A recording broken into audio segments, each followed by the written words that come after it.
Ayan po, magandang umaga po sa inyong lahat at narito naman po ako at muling magbabalik upang maghatid ng mga panibagong mensahe sa inyo about sa spiritual, mga kapatid.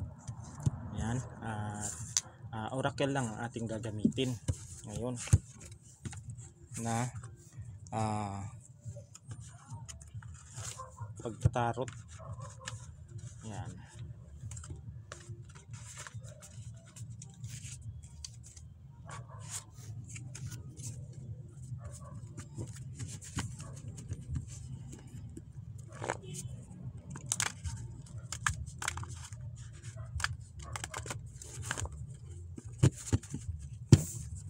Ayan mga kapatid.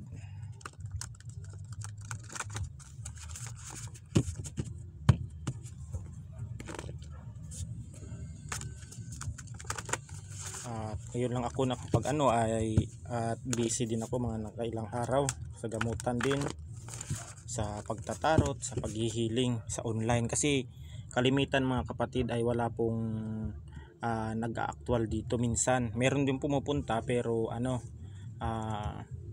kalimitan lang mga kapatid kasi ini-schedule ko, at ang mga kalimitan na nagpapagamot sa akin ay online, tsaka healing, reading, pagbaklas ng sumpa, baklas ng lahat ng uri ng itim na mahika.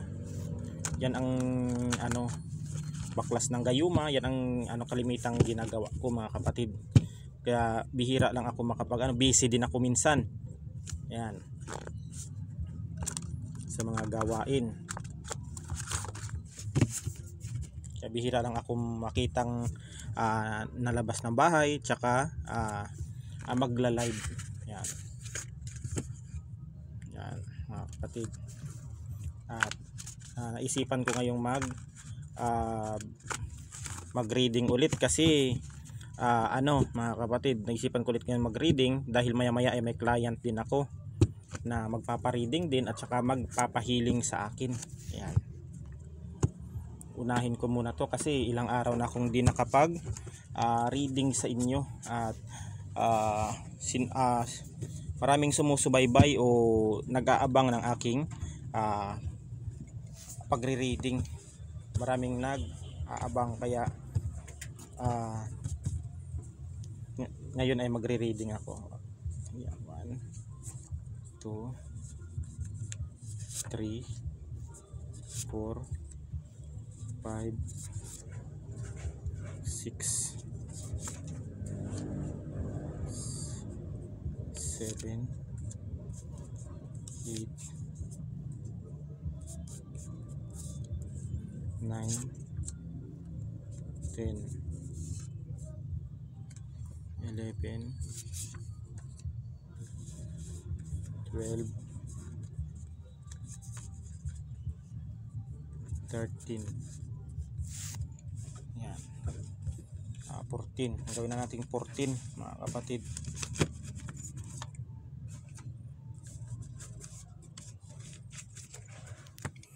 Ayan mga kapatid, ang unang-una natin i-rumble na lang natin ang pagbubunot. Ang unang-una ay angel. Ang mensahe ng iyong anghel sa mga collective ay huwag po kayo mawalan ng pag-asa sa iyong buhay. Kung kayo man ay nakakaranas ng hirap, may iba dito na nakakaranas ng hirap at meron din mga pagsubok na nararanasan nila. Pero ang sabi ng anghel dito ay po mga kapatid, ay laban lang po kayo at darating ang araw magiging okay din ang lahat mga kapatid. Meron ako nakikita dito na hirap sa pinansyal, may mga problema sa kanilang pamilya, sa mga gastusin. Yan ang mensahe dito ng inyong anghel ay paglabanan ninyo yan dahil ito ay pagsubok lamang. Yan. At yung mga anghel mo na ito ay laging nakabantay sa inyo saan man kayo naroon at pumunta. Yan. Sabi nga ng iba, bata pa lang tayo ay meron na tayong guardian angel na nakasubaybay at nakabantay sa atin. Bata pa lang tayo, may inassign na ang ating Panginoon na tayo ay gabayan ng anghel na iyan. Nasa sa tao na rin yun kung maggagawa siya ng masama. Yan. Yan. Meron dito sa mga nagtatrabaho, lalong-lalo na sa mga OFW. Yan, lalong-lalo na sa mga kababayan natin na nagtrabaho o nakipagsapalaran sa ibang bansa upang maitaguyod ang kanilang pamilya. Meron ditong reward sila sa trabaho, maaring tataasan ng kanilang sahod, merong may bonus, merong may reward sila na maaring makapagbakasyon sa kanilang pamilya kahit isang linggo, babalik agad. Meron dito na mabibigyan ng reward sa trabaho. Meron namang iba dito na mapopromote, meron naman yung iba dito ay matatanggap sa trabaho o le-level up ang kanilang trabaho dito. Yan, reward. Yan. Natural lang naman yan. Deserve din naman sa mga taong bigyan ng reward, lalong lalo na't nagpupursige o pinagsisikapan o pinagsisipagan nila ang kanilang trabaho. Itong third eye. Yan. Itong third eye na ito mga kapatid ay meron dito sa aking mga followers at subscribers na makakapanood nito na parang yung kanilang kundalini dito sa magkabilang kilay nila ay parang mga kapatid, parang gumagalaw siya, at parang mararamdaman mo talaga na active na ang iyong third eye. Ayan. Kung kayo man ay magiging active ang inyong third eye dito, ay mahalin ninyo ito at ingatan dahil bihira lang ang ganitong kakayahan na ibinigay ng ating Panginoon.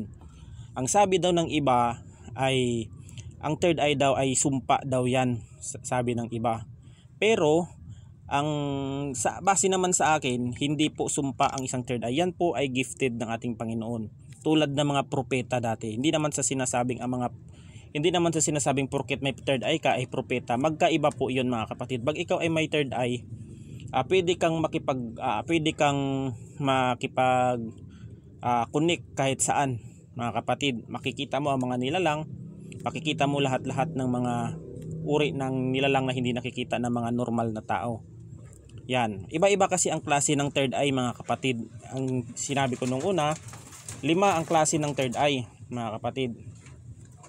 Merong third eye na nakikita, merong third eye na nararamdaman, merong third eye na naririnig, merong third eye na panlasa, merong third eye na pang-amoy. Yan. 5 ang klase ng third eye mga kapatid. Pag bukas na ang 5 na nabanggit ko, ibig sabihin open ang third eye mo. Mga kapatid, open yung chakra mo na yan. 5 senses kasi yan mga kapatid. 5 senses yan. Pag nakakakita ka, yan. Nakikita, nakakarinig, nakakakita, nakakarinig, nakakapanlasa, nakakapangamoy. Mga kapatid, basta 5 senses yan sila. Yan, ibig sabihin bukas ang third eye niya. Dapat ingatan niyo yan at mahalin dahil bihira lang po yan. Ang mga taong pinagkakalooban ng Panginoon. Marami pong gustong hinihiling na gustong magkaroon ng third eye, kaso bihira lang po ang napagkakalooban yan. Yan. Kung ipinagkaloob sa inyo ng ating Panginoon na bigyan kayo ng third eye, o bumukas o mag-active ang yung third eye, ay pasalamatan ninyo ito at ituring ninyo itong mahalin at ituring ninyo itong isang regalo at isang kayamanan, ang third eye, dahil bihira lang po yan. Nagkakaroon ng mga taong mayroong ganyan, ang third eye. Yan. Scorpio. Itong Scorpio, water sign, isa ito sa mga taong mayroong ditong naiinggit, meron din ditong nagsisisi sa mga ginawa nila sa inyo, dahil itong Scorpio na ito ay talagang labis na ang pagsisisi nito dahil sa ginawa sa inyo. Maaring kayo ay sinaktan, ginawa ng spiritual na karamdaman. Yan, maaring kayo ay nagpagamot na rin sa mga manggagamot o faith healer, albularyo, kung ano mang uri ng spiritual, ay maaring nagsisisi na itong Scorpio na ito. Na-realize niya na mali ang kanyang ginawa sa inyo. Yan. Itong hospital. Sa mga sa hospital na ito, pag-ingatan po natin pag-ingatan po ninyo ang inyong kalusugan. Yan. Baka wag naman nating hingiin na humantong at umabot sa ospital ang punta ninyo. Dapat mahalin ninyo, alagaan ninyo ang inyong sarili, mahalin at wag ninyong pabayaan mga kapatid, dahil yan po ang ating kayamanan, ang ating sarili. Pag yan po ay nagkasakit, nagkasakit ng malubha o kung ano man, ay para ka ring tinanggalan ng isang responsibilidad pag ikaw ay nagkasakit ng malubha. Kaya dapat po mahalin po natin ang ating sarili, alagaan at gawin natin ang healthy and lifestyle para hindi tayo humantong sa pagkakasakit at mapunta sa ospital at makumpine o kung ano man. Yan, mahalin ninyo, bigyan niyo ng time ang inyong sarili. Huwag ninyong ibuhos sa trabaho o kung ano man. Huwag ninyong ibuhos ang inyong sarili sa mga problema o kung ano mang kinakaharap ninyo. Dahil maaaring pag kayo ay na-stress o kung ano man ay magkakasakit kayo dito, sa ospital ang bagsak ninyo. Kaya huwag ganun mga kapatid. I-relax din ninyo kung kayo ay may mga problema, i-relax ninyo ang inyong sarili. Yan. Manluloko o panluloko. Ingat-ingat ngayon mga kapatid, lalong-lalo na sa 2025. Dahil mayroon talagang tao sa inyo na susubok o piling magpapabiktim o kung ano man. Yan. Kunyari, hihiraman kayo ng malaking pera, tapos mga ilang araw ay tatakbuhan kayo nito. Bago po kayo ay kilatisin po muna ninyo kung ano ang background ng tao na yan bago ninyo pagkatiwalaan. Wag po kayo agad-agad basta-basta tiwala. At saka meron ako nakikita dito na mag-ingat-ingat din tayo, lalong-lalo na sa mga maraming scammer din sa panahon ngayon sa social media. Lalong-lalo na ay naglipa na yung mga yan. Kahit anong gawin nila para makapag-modus lang, ay gagawin nila itong manluloko o panluloko na ito para makabiktima sila sa kanilang kapwa. Kaya mag-ingat po tayo dahil naglipa na itong mga manluloko na ito sa ating bansa. Yan. Pag-ingatan po natin mga kapatid. Blessing. Ayan. Sa mga dyan mga kapatid, sa mga may mga kinakaharap o mga mga kapatid, may mga kinakaharap na mga problema o kung ano man ang mga pagsubok na inyong pinagdadaanan ngayon, darating ang araw mga kapatid, this last month o this week ay darating ang blessing na ito sa inyo. Ayan. Pag dumating ang blessing sa inyo, ay dapat magpasalamat po kayo sa Panginoon mga kapatid.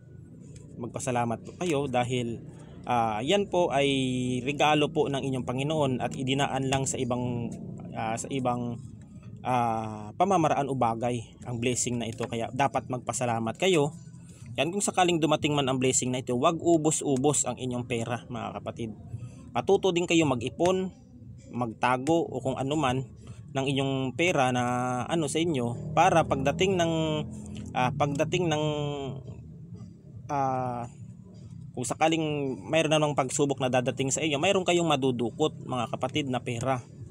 Mayroon kayong madudukot na pera o kung ano man ang naitago ninyo. Huwag kasi ubos-ubos, kasi pag ubos-ubos at darating yung mga problema sa inyong buhay, wala kayong madudukot. Ayan. Kaya dapat matuto din tayong magtipid din paminsan-minsan, huwag puro gastos. Yan, dahil ang blessing mga kapatid, pag yan ay di mo ginamit sa tama at hindi mo pinag-ingatan, mawawala yan mga kapatid. Mawawala yung mga ganyan.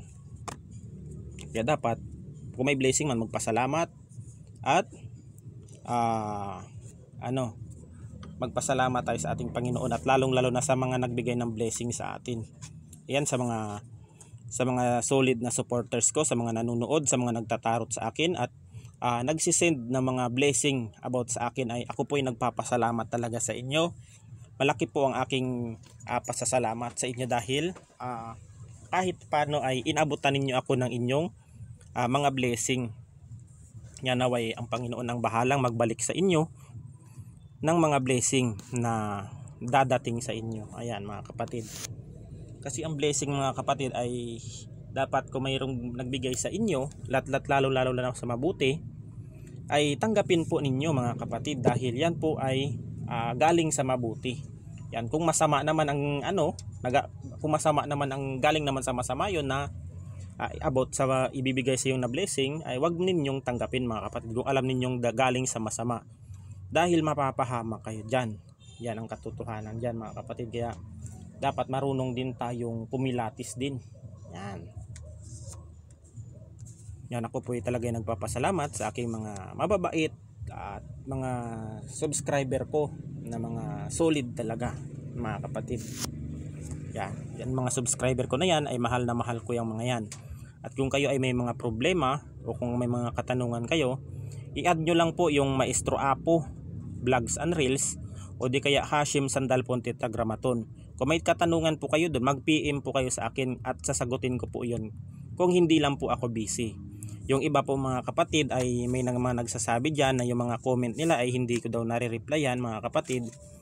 Sa dami-dami ng comment dyan sa comment section mga kapatid, dapat intindihin po ninyo ako. Kung sakaling mag-reply ako dyan sa comment section na yan, maaabutan ako ng gabi sa kaka-reply ng inyong mga comment dyan. Kaya kung may katanungan kayo, ay ano po ninyo, i-add lang ninyo yung mga sinabi kong pangalan kanina sa Facebook para kung hindi ako busy ay marireplyan ko agad. Kasi busy din ako mga kapatid sa pagpapagawa ng mga pangontra. Marami ding nagpapagawa ng pangontra dito sa akin. Kaya hindi po basta-basta. Meron nagpapatarot din online. Yan. Kaya intindihin naman po ninyo ako. Yan. Ako po yung humingi ng pasensya sa inyo. Kung gusto ninyong may katanungan, kasi kung ano mga kapatid, kung re-replyan ko yung mga comment doon sa comment section, aabutin tayo ng mga 5 araw doon bago matapos yun kasi sa sobrang daming nag-comment doon. Ayan, tigal po. Itong tigal po na ito ay isa din sa pinapadala ng mga taong may inggit, galit o kung ano man sa inyo. Tigal po. Ang tigal po mga kapatid ay may iba nakakaramdam dito na nahihirapan huminga, parang hinihingal, sumisikip ang dibdib, pananakit ng batok, pamamanhid ng buong katawan. Nakadepende po yun mga kapatid kung ikaw ay may spiritual o physical na sakit. Pag nagpatingin ka sa doktor at walang findings ang doktor dyan, panigurado spiritual ang sakit mo na yan. Ayan, yan po ay tigal po. Marami pong uri ng tigal po mga kapatid. Kung hindi po yan na uuwi, kung hindi po yan na gagamot, ay nauuwi po yan sa kulam. Dahil habang tumatagal at hindi nakakalas at nababaklas yan, ay ang iyong sakit ay lumalala ng lumalala hanggang sa nauuwi sa kulam. Yan po ang mga ginagawa ng mga maninigal po na yan. Lalong-lalo na at ang mga palipad hangin. Yan, sa hangin kayo dinadaan. Kaya ganun, mga kapatid. Kaya kung nakakaramdam kayo ng mga ganyan at alam ninyong wala kayong finding sa doktor, ay magpagamot na agad kayo dahil yan po ay spiritual na sakit. Yan. Yan ang mga katotohanan dyan mga kapatid.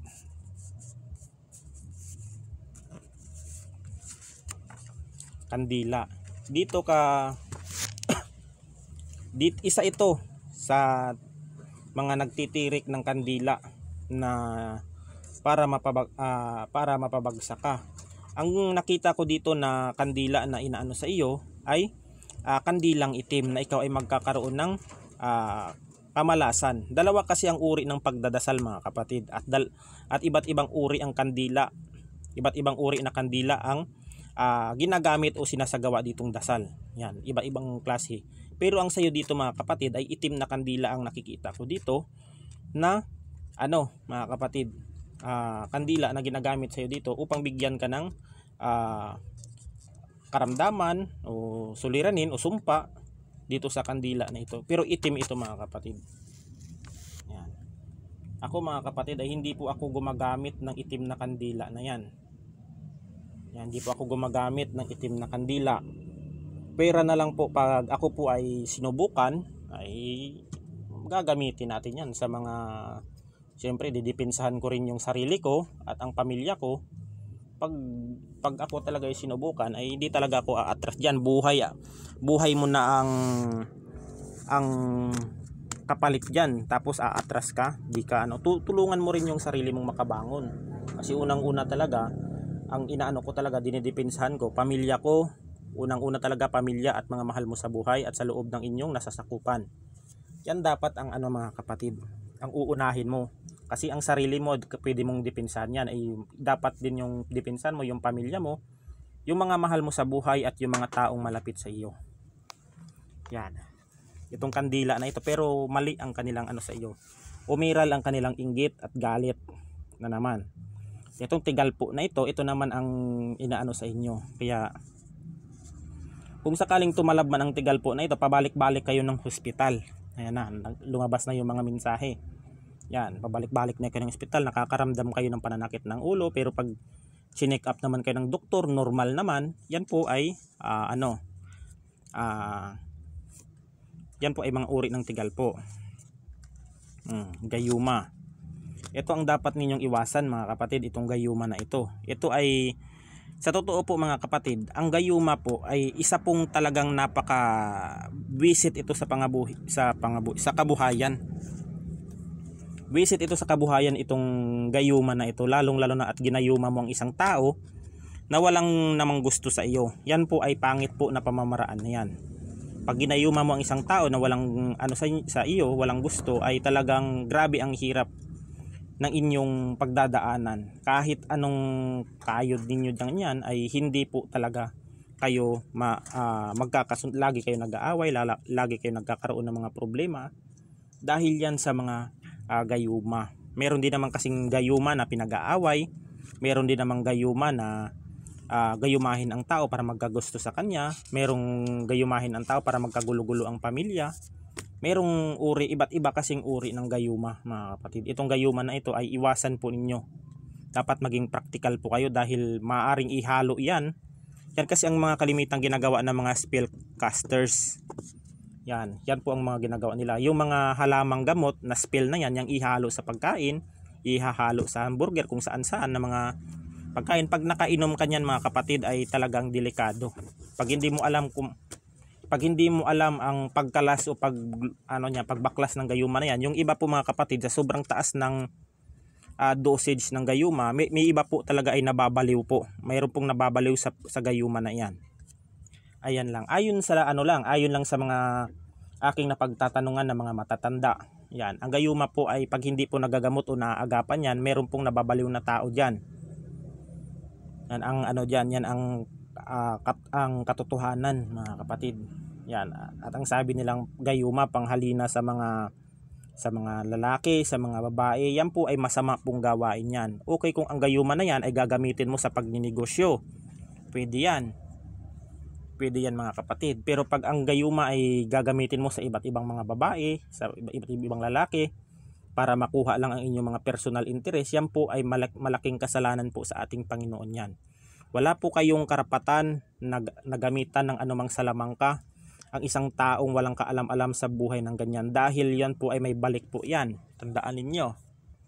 Yan, hindi po talaga sabihin ko sa inyo na masama po talaga ang gayuman, lalong-lalo na pag nakakasira kayo ng relasyon ng iba. Yan, nakakasira kayo ng relasyon, o di kaya merong mga tao na yan, may pamilyado yan, tapos sinira ninyo. Yan po ay malaki pong okay lang naman sana kung ang tao na yan ay hiwalay sa asawa o kung ano man, at kung kayo nagkatuluyan, pwede naman yan. Pero pag inagaw mo yan ay maling-mali po yan. Meron pong karma yan mga kapatid. Maaring tatama yan sa iyong mga anak, sa iyong kaapu-apuhan. Yan, kung hindi ninyo gagamitin sa tama ang ganito. Kung ako sa inyo, kaysa manggayuma kayo ng mga babae o lalaki, mga gusto o nakukursunada ninyo, gamitin nyo sa negosyo. Maghanap kayo ng ganun sa spell business, hindi sa panggagayuma sa mga kung ano. Walang kwenta yan mga kapatid. Ang sabi ko sa inyo, yan po ay may balik po ang mga gumagawa ng mga gayu-gayuma na yan. At yan ay totoo. Totoo yan mga kapatid. May iba-iba kasing mga klase ng mga gayuma. Kasi ako mga kapatid, bago kasi ako mag-live o kung ano man, ay sinasaliksi ko yan. Isinisearch ko sa mga Google yan mga kapatid. Pero hindi ako gumagawa ng mga ganyang yung mga yung mga love spell, hindi po ako gumagawa. Marami pong uri ng gayuma. Merong sa herbal, merong orasyon, meron ding salamangka, mga black magic. Yan po ay mga uri po yan ng mga kaliwa po yan. Kaliwa na po ang gumagamit ng mga gayuma na yan. Nasa tao po yan mga kapatid. Pero ang negosyo po mga kapatid ay mas maganda pag ito. Pabalik-balik yung customer sa tindahan ninyo. Pabalik-balik yung swerte sa inyong buhay. Labas-pasok lang ang swerte sa inyo. Kaya dapat ay marunong din tayong kumilatis, dahil minsan ang gayuma po ay pag hindi po ninyo ito napapagamot, bigla ay mapapahamak kayo, masisiraan kayo ng ulo dito pag kayo ay nabiktima ng love spell na iyan. Maraming ano ng gayuma, mga kapatid. Yan, kaya mga manggagayuma na yan ay talagang may mga tao talagang ginagawa yung mga yan dahil sa mga personal interest nila sa buhay. May mga gustong makuha yung mga yan para gamitan ng mga kung ano-anong mga kabulastugan. Kaya ganun ang mga nangyayari sa mga buhay ng tao. Yan. Balisa. Meron dito mga kapatid ay balisa minsan hindi nakakatulog. Yan, dahil dito sa tigalpo na ito. Nagtataka ka na lang, parang hindi mo nakikilala na ang iyong sarili, parang nalilito ka sa mga bagay-bagay dahil ikaw ay balisa. Dahil sa tigalpo minsan di ka na nakakatulog. Ang tao kasi mga kapatid, pag hindi nakakatulog dahil sa uri ng tigalpo, maaaring masisiraan din ng ulo yan. Masisiraan ng ulo. Pag hindi mo nakokontrol yan at di ka marunong maggamot dyan, ay talagang masisira, mababaliw ka pag ganun. Yan. Lahat ng tao naranasan yan. Lahat ng mga manggagamot, sabihin nating hindi, lahat yan naranasan nila yung mga tigalpo. Lahat din naranasan din nilang mga kinulam din sila ng kanilang mga kalaban. Pero may mga manggagamot talaga na nagagamot din ng kanilang sarili.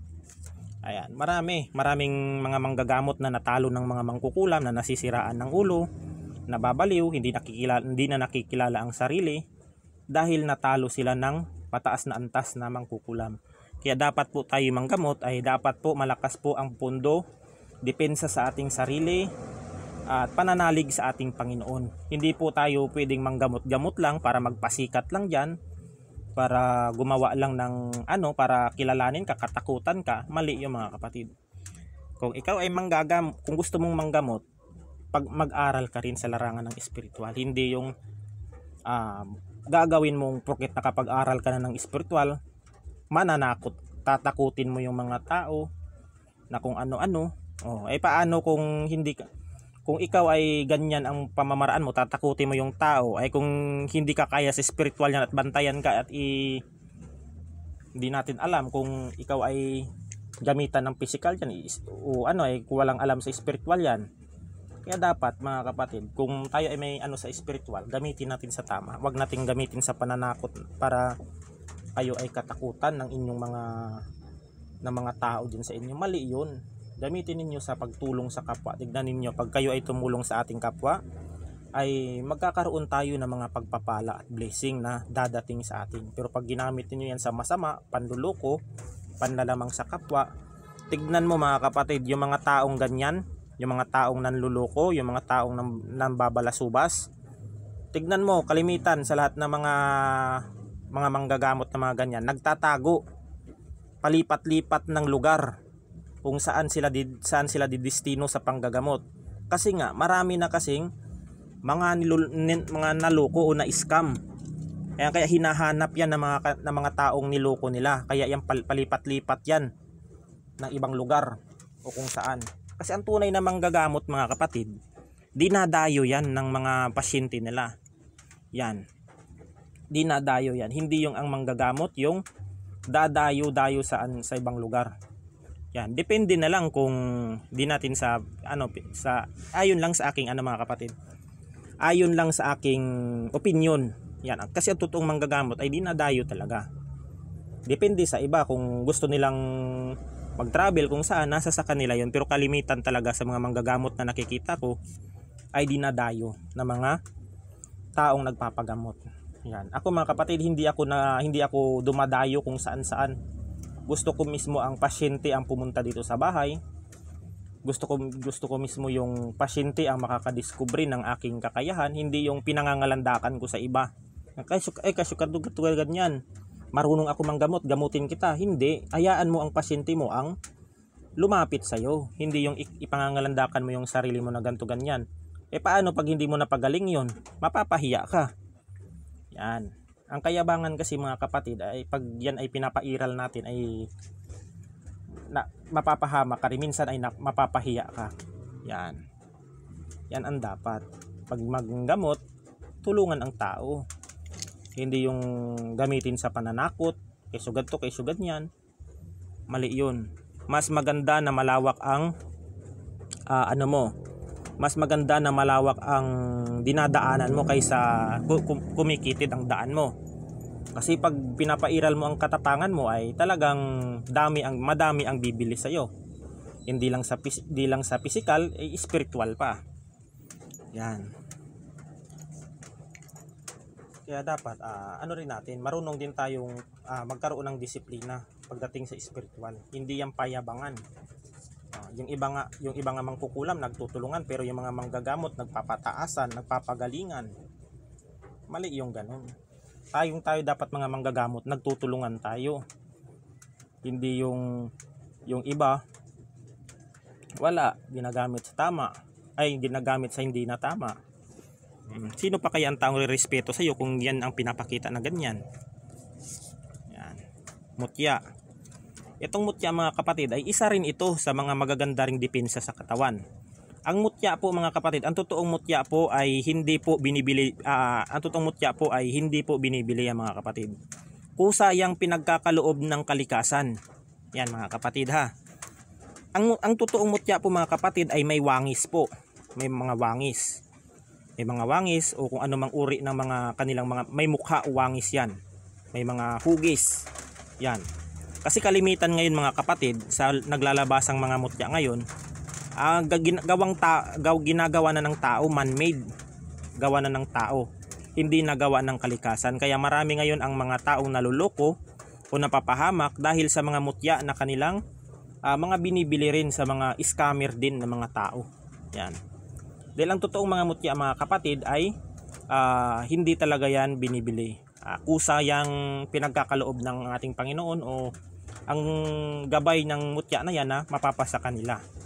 Ayan. Marami ako mga iba't ibang mutya mga kapatid, pero yan ay binibili sa akin ng mga 5,000 o mga 5,000, 3,000. Hindi ko yan binibenta mga kapatid, yung mga mutya ko. Sa totoo lang. Kasi yan po ang mga mutya na yan ay malaking tulong din po yan sa swerte. Yan. Tulad na ang mga mutya kasi mga kapatid ay ipapakita ko sa inyo ang mga wangis na mga mutya. Napakaganda mga kapatid ang mundo ng spiritual kung nanaisin lang ninyo. Yan. Ang mutya po ay may iba't ibang uri ng klase. Mayroong mutya na mga nanggaling sa bato, mayroong mutya na nanggaling sa mga punong kahoy, mayroong mutya na nanggaling sa dagat, sa bukid, sa mga ugat ng mga kahoy. Yan po ang sa mga buto ng mga halaman. Yan po ay mga uri ng mga mutya na mga legit na hindi inukit ng tao. Yan mga kapatid, ang katotohanan dyan. Kasi kalimitan ngayon, mutya daw ng tapos pag testing semento pala na pinatigas lang tapos hinurma. Yan po ay hindi mutya yan mga kapatid. Man-made yan, gawa ng tao, inukit lang. Yan. Kaya ganon mga kapatid. Maraming klaseng mutya kung tutuusin. Yan. Itong mutya ko, itong mutya. Kasi ang mutya mga kapatid ay talagang may wangis yan. Yan. Ko sa inyo ang totoong mutya. Papakita ko. Yan mga kapatid. Yan po ay kalikasan po ang may gawa niyan. Yan po ang mutya na yan ay ibon. Nakita niyo yung dalawang mata na yan. Yan yung mata. Yan at saka yung tuktok ng ibon. Yan. Yan po ay tinatawag na mutya yan mga kapatid. Mutya yan. May wangis at may wangis yung ng bato. Yan po ay mutya. Ito rin po ay yung pagong. Yan, nakita ko po kagahapon sa nung naligo ako ng dagat. Yan. Yan yung pagong mga kapatid. Crystallize pa yung niyan. Yan. Kumikintab yung kagahapon. Yan. Ay yung mukha ng pagong. Ayan yung ano niya, yung bahay. Ito yung paa niya. Yan, mahiwaga ang ano mga kapatid, ang mundo ng espiritual. Yan. Yan, ito naman ay ang ano ng mangga, yung liso ng manggang hilaw. Yan. Ito yung nakita ko kahapon, dalawa. Ito nakita ko ito sa lugar namin, dito sa Pandan sa Duyong. Yan, doon sa tabing dagat ng Duyong. Yan, maraming uri ng mga mutya mga kapatid na gawa ng kalikasan, hindi gawa ng tao. Yan, napakarami mga kapatid. Hindi ko na ipapakita yung iba dahil meron talaga ako mga koleksyon dyan na para talaga yan sa akin. Meron ding pangpaswerte, lahat. Sa totoo lang mga kapatid, marami na mga ano. Pero kung hindi related yan sa mga spiritual, ang mga tao mga kapatid ay tatawanan ka niyan. Sa totoo lang mga kapatid, tatawanan ka. Tulad ng mga ganito mga kapatid, kabibi. Yan, kitang-kita mo talaga yung mga kapatid, kabibi yan. Hindi yan gawa ng tao, yan po ay gawa ng kalikasan. Yan, hindi yan gawa ng semento. Yan. Yan, kabibi yan mga kapatid. Yan. Yan ay gawa ng kalikasan, hindi yan ginawa sa semento. Ito naman ay ano ito, liso. Yan, buto naman yan. Buto siya ng isa siyang buto na parang naputol na yung ano niya, kaya hindi siya na tuloy na gawa ng kalikasan din ito. Ito yung ano ng diwindi, sombrero, green. Yan. Ito yung kalimitan talaga na nagbibigay ng swerte sa akin mga kapatid. Itong sombrero na ito na kaloob sa akin ng duwende na green. Ang diwindi kasi mga kapatid, ayan po ay nagbibigay ng swerte sa negosyo, lahat yan mga kapatid. Kaya yan po ay isa sa mga nagbibigay ng swerte sa akin ito. Itong swerte na ito yung nagbibigay sa akin dahil marami po talagang pangontra na nagpapagawa sa akin. Yung mga pangontra ko po mga kapatid ay nakakarating na ng ibang bansa. Yan ang katotohanan dyan. Hindi kasi ako sinasabing nagmamayabang, pinupost ko sa social media yung mga ano ko, yung mga achievement ko. Kasi sa totoo lang mga kapatid, ayaw ko na kainggitan ako ng tao, ayaw ko na pag-iinitan ako ng kapwa ko tao, ayaw ko na mga kapatid, ayaw ko na questionin ako ng mga tao sa aking paligid. Yan, sa totoo mga kapatid, nakakarating na ng ibang bansa yung aking mga pangontra na pinapagawa sa akin ng mga ibang tao. Nakakarating na ng Japan, nakakarating na ng Canada. Yan, pero hindi ko pinopost yan mga kapatid na about, kasi marami kasing mga evil eye, maraming mga taong naiinggit sa panahon ngayon. Kasi pag ang mga tao kasi ngayon, pag sinabi mo ang sekreto mo sa ibang tao, nauudlot dahil maraming nag-i-evil eye sa iyo. Hindi natutuloy yung mga plano mo kasi hinahadlangan nila. Yan, na Biblia. Itong Biblia na ito mga kapatid ay kahit papano ay kahit hindi na kayo magsimba, magbasa lang kayo ng mga banal na kasulatan, ay marirealize din ninyo mga kapatid na ang mga salita ng Diyos. Yan, Biblia. Hindi yung puro cellphone, hindi yung puro laro lang ng ML, hindi lang puro laro ng hindi lang puro chismisan. Dapat magbasa din kayo ng Biblia. Huwag yung puro marites kung ano ang mga inyong mga bibisihan. Yan, divine o banal. Itong ang divine na to ay isa ito sa mga nakagabay sa inyo. Itong divine mga banal na mga espiritu, isa din ito sa mga ninyo, sa mga gumagabay sa inyo, sa mga collective. Ayan. Hanggang dito na lang mga kapatid, at God bless us all. Sa mga nagpagawa po ng pangontra sa akin, yan ay talagang napagawa, kaya narito na yung pangontra bibitawan ko na itong gamit ko na ito, itong baon na isa mata. Yan, bibitawan ko na ito at binayaran na ito ng isang ng isang OFW rin na taga Japan ba yun o Korea. Ipapadala na rin ito sa kanya. Amulet na lang ma'am ang kulang bago natin ipapadala dyan sa inyo yung nadadasalan ko na rin to. Sinasabay ko rin ito sa sa pagdidibusyon ko. At saka sa isa ring nagpagawa sa akin na isang teacher sa Bicol na magre-retire na ngayon, ay ginagawa ko na ma'am yung pangontra na pula, yung ganito, pangkalahatan, at saka yung amulet na 3 pico. Ayan. At ihintay-hintay na lang ma'am at ipapadala na ng kaibigan ko dito from Banahaw, di kaya Batangas. Kasi sa mga paggagawa kasi ng mga amulet mga kapatid ay pinapagawa ko po yan, pinapapanday ko sa mga kakilala kong antingero. Kasi mas maganda kasi mga kapatid pag sasubok ka ng mga antingero na bibili, hindi yung kung saan-saan ka bibili ng mga amulet. Dapat doon ka sa mga sagrado o kilala o subok ng mga antingero na gumagawa ng mga amulet na iyan para mas maganda, mas mabisa. Bubuhayin na lang at ipapadala sa ating pasyente.